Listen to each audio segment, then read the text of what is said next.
Yo soy Marlene del Moral y este es un podcast derivado de mi podcast principal, A Comer Nuestro Mundo con Marlene DM. Pero aquí vamos a empezar desde el principio de los temas importantes de los que siempre te hablo. En este espacio te voy a explicar, como su nombre lo dice, con peras y manzanas, con la intención de seguir expandiendo conciencia y luz para que tú vivas y compartas una vida más plena.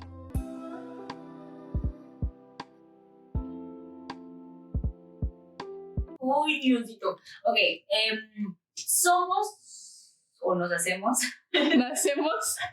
¿Nacemos o nos hacemos? Bueno, entendiste. ¿Cuántas veces nos has escuchado? Y yo todavía lo escucho y digo, híjole, tengo que decirles, tengo que gritar al punto. Somos, o sea, nacemos como somos o nos vamos haciendo por el uso y desuso de todo lo que somos, ¿no? Y primero quiero empezar por hacer dos distinciones importantísimas. Y una es la personalidad y lo que se conoce como el temperamento. Vamos a hacer una distinción súper importante de lo que es el temperamento y de lo que es el carácter, que juntos hacen la personalidad. Y el temperamento viene de esta idea que seguro has escuchado sobre los humores, ¿no? Que viene de los griegos, que tenía que ver más con una connotación biológica, que es ya lo dado o heredado, ¿no? Que tiene que ver más con características genéticas que te heredaron tus papás, que te heredaron tus tíos, tus abuelos, todo lo que viene en tu código genético. Y el carácter, que tiene que ver con eso que tú vas formando, ¿no? Por ahí se forja el carácter. Y esto tiene que ver con tu estilo, la forma en la que te fueron criando, ¿no? Pero, y ya juntos, ¿no? Dan esa personalidad que tienes. Me encantan las frases que hablan de personalidad porque son como, ¿cuánta personalidad tienes, no? Y sí, hay personas que tienen más personalidad, que son como más expansivas, pero como, o sea, hay distintos tipos de personalidad que también ya hemos hablado en otros momentos sobre las personalidades más introvertidas y más extrovertidas, que no tienen nada que ver con lo tímido. Pero hablo de estos dos como principio, porque como escuchas, uno viene de la parte biológica, de lo que ya deviene de ti, y lo otro de lo que a partir de tu nacimiento se va formando. Y digamos que esta que viene hacia arriba, que te deviene de ti, que es el temperamento, en la biología se le conoce como la genética, ¿no? Y esta genética que viene en tu código genético, en tu genoma genético, se presenta una vez que naces. Y ya cuando naces, empieza toda esta otra línea que se conoce como la epigenética. Y la epigenética es algo hermoso que no es tan nuevo, pero que todavía no se conoce, digamos, como un saber universal y que no se da por sentado como otras cosas. Y que lo que principalmente dice es que, a diferencia de como habíamos creído, ¿no? Hablábamos en esta ciencia positiva de que si tus genes dicen que vas a tener Alzheimer, seguro vas a tener Alzheimer, porque hay un 50% de probabilidad de que tengas Alzheimer. Entonces seguro vas a tener Alzheimer, ¿no?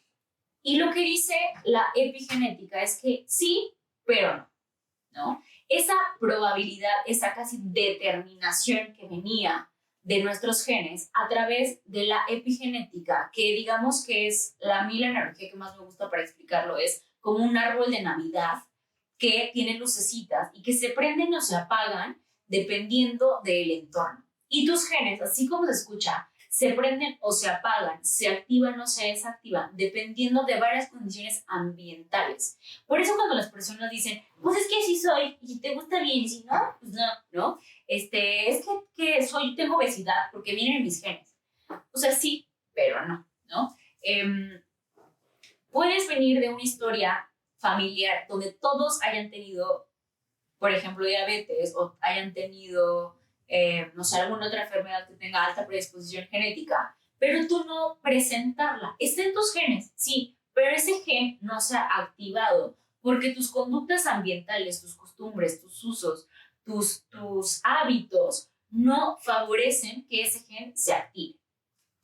La genética, repito, y la epigenética es algo hermoso y maravilloso que a mí como que se me hace el primer argumento que desde la ciencia nos da como para decir, no estamos determinados, podemos ser más de lo que hemos sido. Y de lo que hemos sido me refiero a nuestros genes y podemos cambiar como constantemente lo que somos, ¿no? Y esto quiere decir que, por ejemplo, este tipo de medicina que ya era como muy, o de esta forma de ver la medicina como resígnate porque ya sí estás hecho, ya no tiene lugar, ¿no? Más bien es, ¿qué puedo hacer? ¿Qué condiciones, qué elementos en mi entorno yo puedo modificar para hacer esa vida que yo sí quiero ser, que puedo presentar?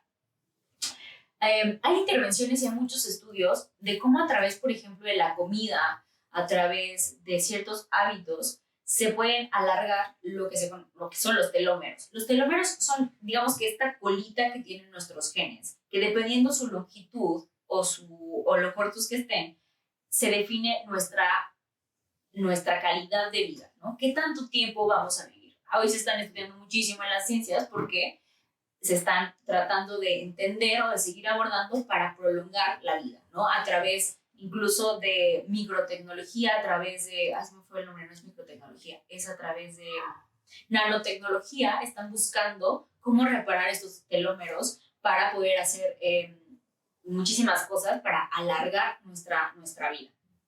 Pero hay cosas mucho menos sofisticadas y menos costosas que podemos hacer para alargar nuestra vida, por ejemplo, como la alimentación, ¿no? La alimentación basada en plantas, por ejemplo, está declarado que tienen una mayor probabilidad de alargar los telómeros, ¿no? También está relacionado, por ejemplo, con el sistema inmunológico y hay un montón de cosas que puedes checar y que no me debes de creer, que repito que siempre te invito a que las cheques.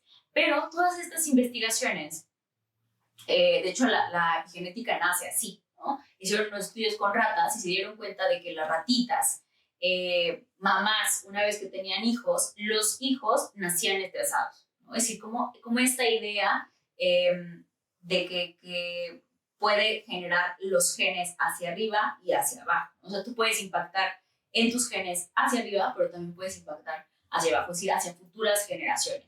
Por ejemplo, la microbiota, que también es otra de las cosas que nos ayuda a pensar en esta idea de que nos vamos haciendo y construyendo, es otra de las cosas que más se estudian hoy, de cómo, por ejemplo, la forma en la que comía tu bisabuela está determinando tu forma biológica de hoy en día, ¿no? Hay muchos libros que pueden checar de eso. Pero más allá de nuestra biología, más allá de esta genética y epigenética, que repito, lo que está diciéndote es, no puedes decir que porque fuiste así en el pasado, que porque vienes con esas bases biológicas, no puedas hacer más cosas, ¿no? Es decir, puedes desarrollarte, puedes modificar lo que ha sido hasta ahora. También, por ejemplo, desde el psicoanálisis, seguro has escuchado este determinismo psíquico, que era Freud, por ejemplo, que decía, o estas primeras etapas de Freud, donde decía que si tú habías tenido un trauma a los, no sé, 3 años, entonces seguramente ibas a, ¿no? Y entonces sacaban toda una listita de Sandberg donde decían que vas a tener traumas psicológicos, ¿no? Esa es otra de las formas, por ejemplo, deterministas, ¿no? Que sí nos hacemos, pero que ya estamos hechos de una vez para siempre, que se han cambiado con el tiempo, que se han ido como transformando con el paso del tiempo, con nuevas investigaciones, con nuevas formas de pensar, con pensamientos más flexibles, que dicen, bueno, sí, ¿no? 50 personas tuvieron un trauma cuando tenían 3 años. Y esas 50 personas lo han asimilado de maneras distintas, ¿no? Y ahí viene, por ejemplo, la psicología positiva que nos dice qué elementos han hecho que esas 50 personas, que esas 10 de 50 personas no hayan tenido un trauma. ¿Qué cosas hay en eso por eso psicología positiva? Que es, no vamos a estudiar solamente a los individuos a través de sus enfermedades, como se hizo muchísimos años en la ciencia, sino vamos a estudiar la salud. Vamos a promover la salud. Y que eso a mí, por ejemplo, la psicología positiva radica y como que vibra muchísimo conmigo, resuena conmigo. Porque como tú sabes, en todo mi enfoque nunca es como, vamos a, no sé, por ejemplo, el feminismo, ¿no?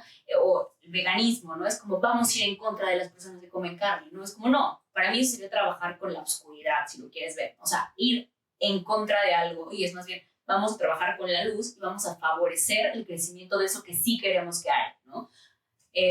Entonces, eso es lo que hace, por ejemplo, a través de la epigenética. No solamente, y eso es lo que se hace, por ejemplo, seguro recuerdas el plato del buen comer, ¿no? Que el plato del buen comer, que es una súper farsa, investiga las cosas nuevas que hay de cómo se considera actualmente y todos los trucos y dilemas que hubo para que se asentara este plato del buen comer. Pero lo que se sabe es que, por ejemplo, cuando tú en una dieta te involucras más, en vez de pensar en eso que no debes de comer, por ejemplo, que son las grasas y alimentos súper procesados, te enfocas en eso que debe de tener tu organismo, por ejemplo, los vegetales, las nueces, las semillas. Cuando tú te enfocas en ese aspecto de la alimentación, entonces quedas tan satisfecho que ya no hay energía, ya no tienes hambre para cuando viene la idea de vamos a comer comida chatarra, ¿no? Entonces es esa parte de la energía, de la cuestión muy económicamente hablando, en términos de energía, que se enfoca en hacer crecer eso que sí quieres, ¿no? Y así lo hace la epigenética, y así lo ha hecho la psicología, y así lo ha hecho el psicoanálisis, y así lo hace la mayoría de las intervenciones que son mucho más eficaces, que es decir, no te pelees con eso que es, ¿no? Hay muchas investigaciones, por ejemplo, en términos de si somos o nos hacemos, eh, por ejemplo, con respecto a la homosexualidad, ¿no? Y mucho de lo que se piensa con respecto a la homosexualidad, si es que son personas que tienen una condición genética, es más bien preguntarnos, ¿no? Oye, ¿por qué quieres saber o para qué quieres saber si una persona homosexual es homosexual porque viene en su código genético? Como si fuera una enfermedad que hay que curar, ¿no? Como si quisiéramos cambiarle a alguien el color de ojos porque no nos gusta su color de ojos, ¿no? Entonces viene de esta forma de pensamiento, desde este lugar de hay que curar ciertas enfermedades, hay que quitarlas y por eso las queremos erradicar desde el código genético, ¿no? Y hay mucho que se hace, por ejemplo, hablando de esto del genoma, hay todo un sistema que se llama el método CRISP, que lo que hace es quitar o poder generar ciertos códigos genéticos, ¿no? Y quitar ciertas cosas. Y a través de este método, por ejemplo, hoy en día, no solo en las personas, se podrían quitar rasgos, sino que también se podrían, por ejemplo, en los animales, quitar ciertas infecciones o ciertas enfermedades. ¿Te imaginas, por ejemplo, curar el dengue, ¿no?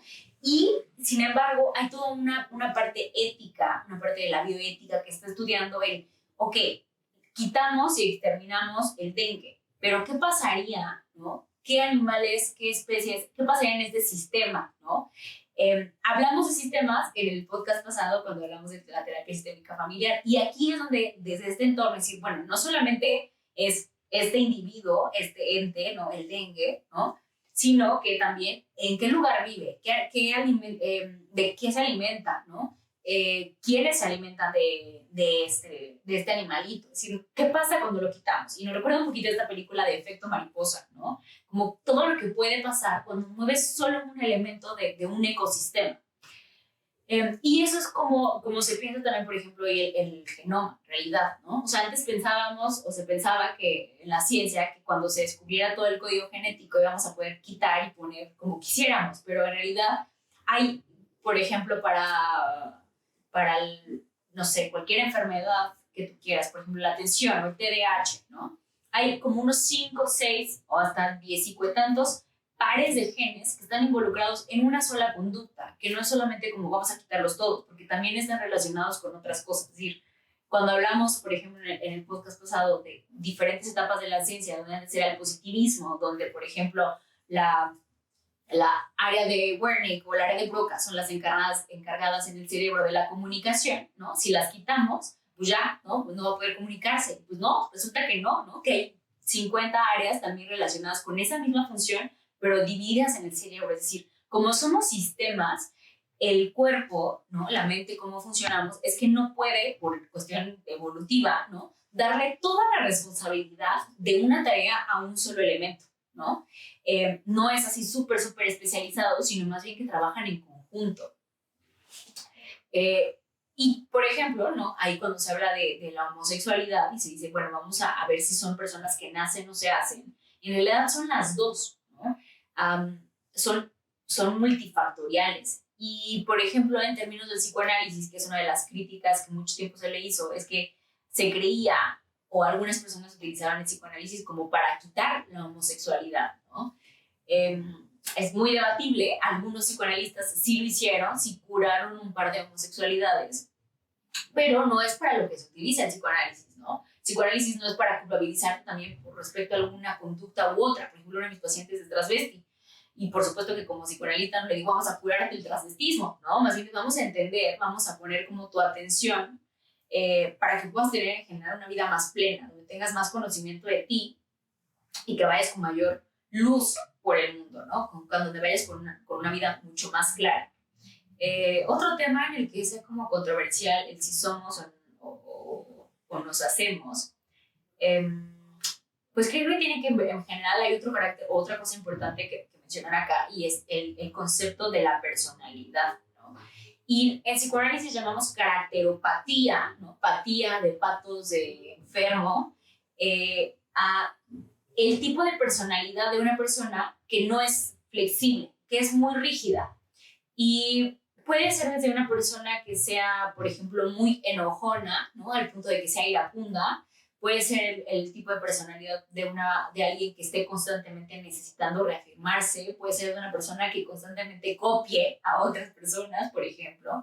Puede ser todo este tipo de cosas que son tan rígidas, tan duras, ¿no? Que la otra persona no. Por ejemplo, el control es una de las cosas como más difíciles de mover, porque cada vez que se sienten fuera de su zona de confort, quieren regresar a ese control, ¿no? Entonces, todas estas son llamadas caracteropatías, que son como esas formas no tan fáciles de mover, que resultan dolorosas a veces para las personas, pero sobre todo para las personas que lo rodean, ¿no?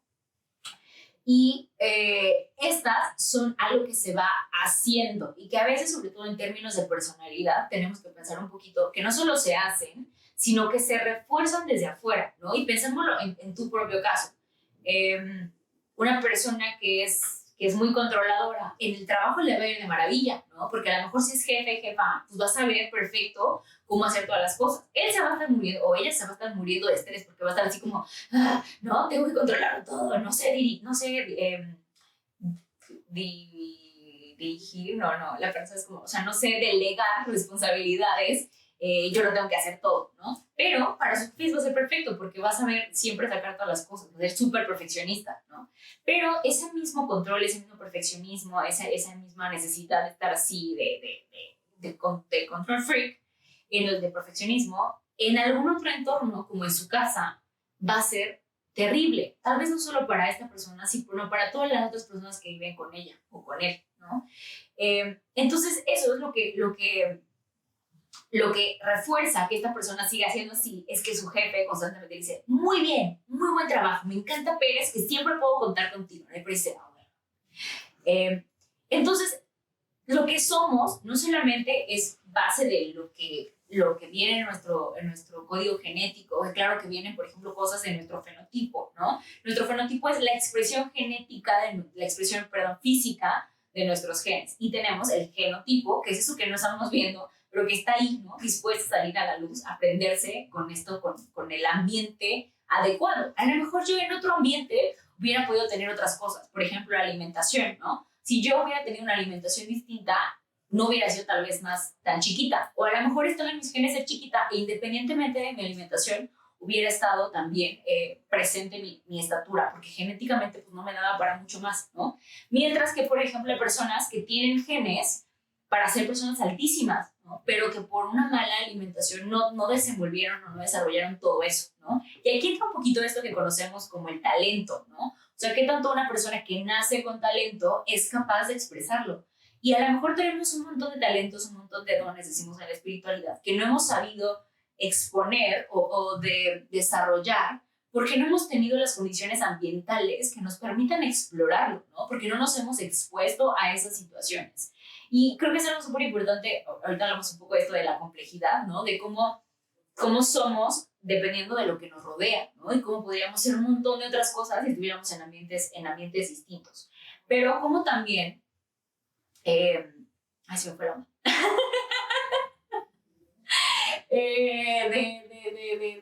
Ay, ya se me fue. Me choco. Ahorita regreso. Porque si les pasa alguna vez así, lo más importante que tienes, se está muriendo Jimena de la risa porque estoy súper divagante. Si alguna vez les pasa que se les va el avión, así cachísimo como a mí, es no se enrolen queriendo alcanzarlo, porque su cabeza invierte mucha energía en eso y va a regresar cuando tenga que regresar. Entonces, déjenlo ir, caminen. Hay varias estrategias desde las neurociencias, como que pueden caminar para atrás, ¿no? Se pueden irse a otra cosa, pueden ir a que les dé el aire y ahorita se van a acordar. Entonces, no se enganchen. Bueno, entonces, hablamos un poquito de esas condiciones que tienen que ver con el talento y con lo que se da, ¿no? Y pues hay personas que tienen muchísimo talento que nunca desarrollaron porque nunca se expusieron a la situación así. Entonces, creo que esa es una invitación también, como pausa comercial, para que tú vayas y explores eso de ti que no sabes que eres, ¿no? O sea, que explores, siempre le estoy invitando como a ve a expandirte, ¿no? O sea, conoce eso que no conoces de ti mismo y que puedas hacer más cosas, ¿no? Entonces, es bien bello que tú te permitas como pensar en que eso que has sido hasta ahora es parte de lo que has sido, pero que también puedes cambiar, ¿no? Es decir, no, repito, no me creas a mí, checa las investigaciones que hay, como se sabe hoy en día que tú puedes cambiar no solo la expresión de tus genes, que es como esta cuestión que hablamos, no de tu altura, ni de tu color de cabello, ni ese tipo de cosas, pero que sí puedes cambiar, por ejemplo, la calidad de vida que tienes, que puedes cambiar si ves o no ves. Por ejemplo, hay varios estudios que se hicieron, si no me recuerdo, en China, de personas miopes. Había toda una pandemia de personas miopes y se dieron cuenta que tenía que ver con la luz, que no tenía nada que ver con sus genes, que tenían que ver con que estaban todo el tiempo encerrados en las aulas, ¿no? Los niños. Y lo que hicieron fue una intervención súper básica que fue, pues, abrirles, ¿no? Abrir los salones, abrir las ventanas, hacer que los niños tuvieran más exposición de actividades al aire libre. ¿Y qué crees? Disminuyó, ¿no? Disminuyó tanto su miopía que estaban presentando en ese momento como las de otras generaciones. Entonces, esto como para que pensemos un poquito y rompamos este esquema que tenemos en la cabeza de que o sea, porque somos así, ya, así fueron. Y esto, o sea, casi siempre trato de hacer los episodios como seriados para que veas todo esto que hablamos de complejidad, ¿no? De las miles y unas opciones que hay para llegar a una sola cosa, ¿no? Que hay diferentes puntos de vista. A mí cuando pienso en complejidad y en esto que también está en el psicoanálisis y la terapia sistémica, es cuando tú abres ¿cómo se llaman estos? ¿Ves? Binoculares. No. ¿Qué me quita palabra? Ahí tengo una en mi consultor. Bueno, es una cosa donde ves y donde ves una figura y luego lo mueves y lo vuelves a ver y tiene otra figura. Y así somos las personas, ¿no? Constantemente estamos en cambio y así son tus genes, ¿me creas o no? Entonces, nada de que, ay, así soy, así me voy a quedar, así me voy a morir, ¿no? No, o sea, no te quedes con esa versión conformista de ti.